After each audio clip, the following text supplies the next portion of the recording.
बिस्मिल्लाहिर्रहमानिर्रहीम। प्रोग्राम बातचीत के साथ मैं हूँ खालिद इरशाद सूफ़ी। और आज की जो लेटेस्ट डेवलपमेंट है, आगा सराज दुरानी के नैब के हाथों गिरफ़्तारी और उसके बाद पीपल्स पार्टी का रिस्पांस, पस पर्दा कहानी क्या है, ये जानने के लिए आज के हमारे पैनल में मौजूद हैं मारूफ सहाफ़ी और एग्ज़ेक्टिव एडिटर रोज़नामा औसाफ जनाब मोहसिन गुराया साहब, और उनके साथ तशरीफ़ रखते हैं जनाब शाहिद नज़ीर चॉइस साहब, head of multimedia Urdu point. अस्सलाम वालेकुम सर, खुश आमदीद। गुराया साहब, ये जो गिरफ़्तारी हुई है और इस्लामाबाद में गिरफ़्तार किया गया स्पीकर सिंध असम्बली को, इसके पीछे आपके ख्याल में नैब की क्या स्ट्रैटेजी होगी कि सिंध से भी तो गिरफ़्तार किया जा सकता था? बहुत शुक्रिया। इस वक्त जो मुल्क की सियासी सूरत हाल है उसको दो मुख्तलिफ पहलुओं से देखा जा सकता है। देखिए, एक पहलू तो ये है कि इमरान खान साहब आज से चंद माह पहले तक जो हमारे प्रॉब्लम्स आ रहे थे पाकिस्तान में, लोग समझ रहे थे कि कीमतें बढ़ रही हैं, लोगों को आसानियाँ नहीं मिल रही, और जो वादे किए थे तहरीक इंसाफ ने वो पूरे नहीं किए जा रहे। मगर उसके बाद जब उन्होंने मुख्तलिफ मुल्कों से रब्ते किए और स्पेशली यूएई, कतर और अब हालिया जो चंद रोज़ पहले सऊदी वली अहद तशरीफ़ लाए हैं, तो इससे इमरान खान का ग्राफ वो बड़ा बुलंद हुआ है। लोगों ने जो एक तवक्कुआत उनसे वाबस्ता की हुई थी वो उन्हें पूरी होती नज़र आ रही हैं। इसी तरह जो नैब थी दूसरी तरफ मुल्क से करप्शन के लिए, देखें इमरान खान को जो सबसे ज़्यादा लोगों ने वोट दिए थे वो तब्दीली के लिए थे, और उस तब्दीली में एक बात ये भी थी कि जो करप्ट लोग हैं उनको पकड़ा जाए और करप्शन का खात्मा किया जाए। बल्कि लोग तो यहाँ तक कह रहे थे कि जी सिर्फ पकड़ने को छोड़ें, इनसे कौम का लूटा हुआ सरमाया निकालें इनके पेटों से। जी सर। तो उस हवाले से ज़ाहिर है कि हम सब देख रहे हैं पाकिस्तान का जो नैब का सिनेरियो है उसमें उसको बड़ा फ्री हैंड मिला हुआ है, और ज़ाहिर है कि नैब का कानून भी ऐसा है कि प्राइम मिनिस्टर भी उसको इंस्ट्रक्ट नहीं कर सकता, ना ज़्यादा से ज़्यादा उसके जो मामलात हैं, जो उसके इक़दामात हैं, उनको हम अदालतों में चैलेंज कर सकते हैं। अब पिछले दिनों जब मियाँ नवाज शरीफ साहब और मियाँ शहबाज शरीफ साहब की गिरफ़्तारी हुई, उसके बाद उनकी ज़मानतें हुई, रिहाई हुई, अभी तक मियाँ नवाज शरीफ साहब इलाज के लिए हॉस्पिटल में दाखिल हैं। जी तो देखिए, एक ये तासर उभर रहा था कि PMLN को रगड़ा जा रहा है, उसके बाद और कहा जा रहा था कि हुकूमती जमात जो है उसको कुछ नहीं कहा जा रहा।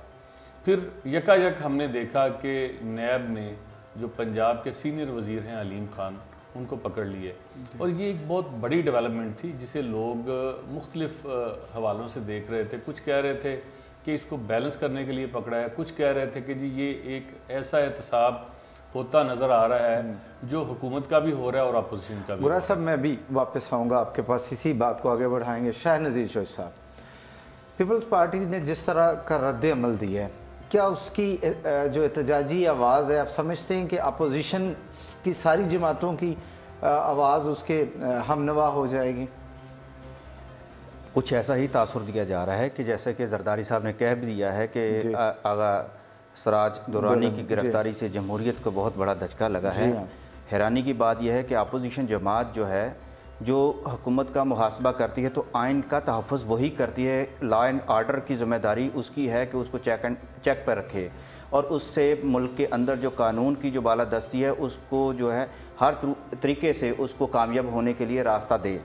लेकिन ये जो इस तरह नैब ने जो गिरफ्तारियां की हैं उसको ये सियासी स्कोरिंग के लिए इस्तेमाल करना शुरू कर दिया है, और अपोजिशन ने एक यकज़बां होकर, लेकिन मौका नहीं दिया गया कि इस्लामाबाद से किया और राहदारी कब ले। ये तो मोहसिन भाई ज़्यादा आपको बेहतर तरीके से बता सकते हैं कि दरअसल इसके पीछे एक कानून और कायदा भी है, कुछ सिंध का एक सियासी और इंतज़ामी कल्चर भी मौजूद है कि वहाँ तो नैब को ख़त्म करने के वो दर पे थे, लिहाजा नैब अब वहाँ जितनी भी हिम्मत दिखाती, जितनी भी कोशिश करती, आगा सराज दुरानी को गिरफ्तार करना उनके लिए बहुत मुश्किल हो जाता। मुश्किल था सिंध में, बहुत मुश्किल हो जाता। उसमें जिस तरह शाहिद भाई कह रहे हैं ना, सर देखिए, आपने कोई चंद माह पहले देखा होगा कि चीफ जस्टिस ऑफ पाकिस्तान एक हॉस्पिटल में जाते हैं और पीपल्स पार्टी के एक सीनियर रहनुमा के कमरे का विजिट करते हैं, और जो कहा गया कि उनके कमरे से शराब की बोतलें बरामद हुई। लेकिन इत्तेफाक देखें कि वो जिसको शराब कहा जा रहा था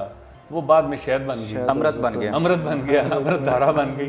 तो ये था कि नैब की जो स्ट्रेटजी ये थी कि उन्हें वहाँ पे पुलिस का शायद वो तावन ना मिले जो इस्लामाबाद में मिला है, या कोई मज़ामत इस किस्म की ना हो कि नैब और बाकी लॉ एंड ऑर्डर के अदारे या लोग हैं वो आमने सामने बदमज़गी से बचने के लिए उन्होंने मेरे ख्याल में ये इकदाम उठाया है। और बाकी बात देखें कि जिस तरह जरदारी साहब ने आज प्रेस कॉन्फ्रेंस किया और उन्होंने कहा है कि वो इसके बावजूद वो अभी तक बिहेव कर रहे हैं। उन्होंने कहा है कि वो अदालतों का सामना करेंगे, नैब के सवालों का वो जवाब पहले भी दे रहे थे, अब भी देंगे। लेकिन उनका ये कहना उसमें बड़ा वज़न था जी कि हमारे स्पीकर को पकड़ लिया गया है, जबकि बाकी सूबों के उनके एक सीनियर ओहदेदार कह रहे थे जी जिस तरह पंजाब में चौधरी परवेज़ लाई साहब पर भी ये इल्ज़ामात हैं, उनकी भी इंक्वायरी चल रही है और वो भी स्पीकर हैं। लेकिन केस टू केस थोड़ा सा फर्क है। मैं वही बताता हूँ ना कि उन्होंने कहा है, लेकिन जाहिर है कि केस टू केस का जायज़ा लिया जाता है, जिसमें अगर तो कोई बंदा बिहेव कर रहा है और जो उनको चाह रहा है जब तक उनको वो मवाद देता रहता है वो जाहिर है कि उसको कुछ नहीं कहते। और जब नैब समझता है कि हमारे पास ऐसा मवाद आ गया है कि इसकी गिरफ्तारी नागज़ीर है तो वो उसको ज़ाहिर पकड़ लेती है।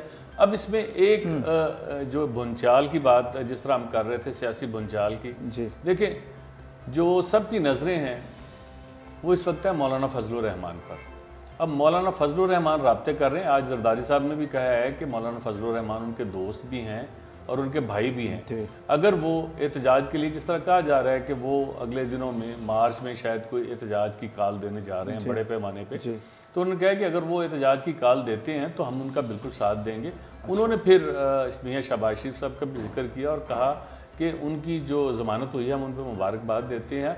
और उन्होंने भी ऐसा तासर दिया कि हिज़्ब इख्तिलाफ की जमातें इकट्ठा होने जा रही हैं। ECL में डाल दिया है? नहीं, नाम तो डाल दिया ECL में। मैं ये कह रहा हूँ कि हिज़्ब इख्तिलाफ की जमातें जो है ना वो इकट्ठा होने जा रही हैं। और उन्होंने बरमला इस बात का इजहार किया आसफ अली जरदारी साहब ने कि जो सऊदी अरब के वली अहद हैं उनके दौरे के मौके पर हुकूमत ने किसी अपोजिशन लीडर को या किसी जमात को दावत नहीं दी है। यही शायद नज़ीर साहब ये इस सवाल पे इन्हीं की बात को मैं बढ़ाते हुए, आपका इनपुट क्या है? इन्हीं की बात को, मोहसिन साहब की बात को मैं बढ़ाते हुए मैं ये अर्ज़ करना चाहता हूँ कि इन्होंने दिसंबर में भी एहतजाज की कॉल दी थी, इन्होंने जनवरी में भी एहतजाज की कॉल दी थी अपोजिशन जमातों ने।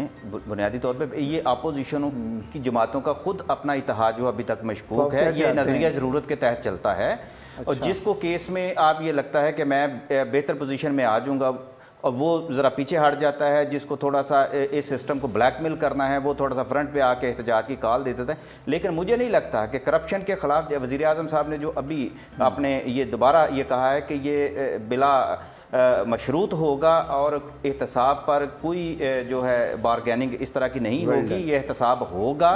लिहाजा उनके लिए जो हमारा जो पॉलिटिकल माफिया है, जो करप्ट माफिया है, उसको अपने बचाव के लिए सियासत को और जमहूरियत को अपने आगे जो है एक शेल्टर के तौर पे उन्होंने रखने मजबूरी बन चुका है।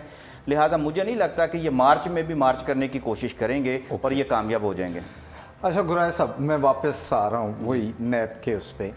देखिए, जो इससे पहले मेंबर कौमी असम्बली और सूबाई असम्बली पकड़े गए, उनके तो प्रोटेक्शन आर्डर जारी हो गए।